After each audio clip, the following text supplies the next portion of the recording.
It's a total recovery system for a sportsman. আপনি যদি ভাবে চিন্তা করেন যে একটা অ্যাথলিট যখন এখানে আসবেন বা একটা সেলিব্রিটি আসবেন, সে কিন্তু পুরো জিনিসটা 360 কমপ্লিট করে যাচ্ছে। তো ওই দিক থেকে গিলস গোল্ড জিম আমাদের এখানে আসছে না, গোল্ড জিম এটা বসে থাকবো আমরা আগেও নিয়ে আসছি। তো এখন আবার আসছে আরও বড় পরিসরে আসছে, আরও বড় আকারে আসছেন। এশিয়ার এটা তো বিগেস্ট গোল্ড জিম হিসাবে আমরা বলতে পারি। আমাদের যে স্পা ফ্যাসিলিটিগুলো আছে, মেল ফিমেল ফর সবার জন্য আলাদা সেকশনগুলো আছে।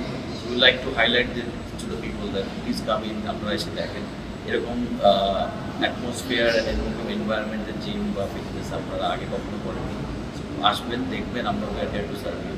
ইটস নট আমরা স্টার্ট আপ নিয়ে এখানে বলি না, বাট তারা অ্যাকচুয়ালি কিন্তু it's not easy to act.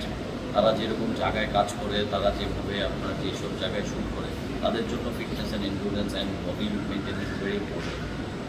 Yes, they come and be happy. That, like any other customers, we will be equally respectful and equally আমরা যেভাবে বাকি সব মেম্বারদের জন্য কাজ করবো, ওনাদের জন্য ইকুয়ালি কাজ করবো। ওনাদের ডিফারেন্ট যদি কোনো নিড থাকে, আমাদের trainers are very highly train, internationally train, তো ওনাদেরকে যতটুকু সাপোর্ট করা যায় they will be doing it, and আমরা we are happy that they come in, and আরও অনেকেই আসবেন। আর স্পোর্টসম্যানরাও আশা করি আসতেছেন, অনেকেই তৈরি করছেন।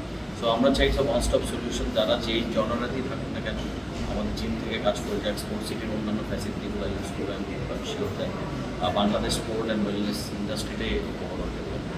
এক্সট্রিম মশার কয়েল প্ল্যান্ট ফাইবার দিয়ে তৈরি, তাই সহজে ভাঙে না, সুগন্ধিযুক্ত ও নিরবিচ্ছিন্নভাবে জ্বলে। ডেঙ্গু, চিকুনগুনিয়া বাহি সহ যে কোনো মশার বিরুদ্ধে দেয় এক্সট্রিম সুরক্ষা। It's the only sports city in Asia. আপনি যদি সাউথ এশিয়ার কথা চিন্তা করেন, এরকম কিছু নাই। অলমোস্ট 22 থেকে 24টা স্পোর্টস নিয়ে এই সিটিটার কনসেপ্ট ডেভেলপ করা হয়েছে প্রায় আমার চেয়ারম্যান অ্যান্ড ভাইস চেয়ারম্যান, তাদের পিছনেই অ্যাকচুয়ালি এটা করা। সো উই আর মানে এই কনসেপ্টের উপর বেস করে তারা কিন্তু এখানে ইনভেস্টমেন্ট করেছে behind the development of sports in Bangladesh. দেখেন আলটিমেটলি দেখা যায় ফেডারেশনদের একা রেসপন্সিবিলিটি হয়ে যায় ক্রিকেট ফুটবল ডেভেলপ করতে, বাট প্রাইভেটলি যদি এরকমভাবে এরকম একটা এস্টাবলিশমেন্ট হয়, এরকম একটা স্পোর্টস ফ্যাসিলিটি সিটি কমপ্লেক্স টাইপের হয়, সেখানে কিন্তু প্রাইভেটলি অনেকেই ডেভেলপ হবে, যেটা ন্যাশনাল স্পোর্টস ডেভেলপমেন্টে কাজ করবে। সো ওইখান থেকে যদি চিন্তা করি, we are very excited sports সিটিকে নিয়ে। অলরেডি আমরা দেখবেন এখানে প্যাডেল টেনিস শুরু হয়েছে, ফুটবল শুরু হয়েছে, ক্রিকেটে রিচার্ড বাইবাসের মতো ইন্টারন্যাশনাল কোচরা এসেছে। এখানে জিমের ট্রেনাররা যারা আছেন, যে the top notch gym trainers in the country. So overall সবাই মিলে একত্রতার সাথেই কাজ করছে, and I hope Bangladesh sports industry, fitness industry অনেক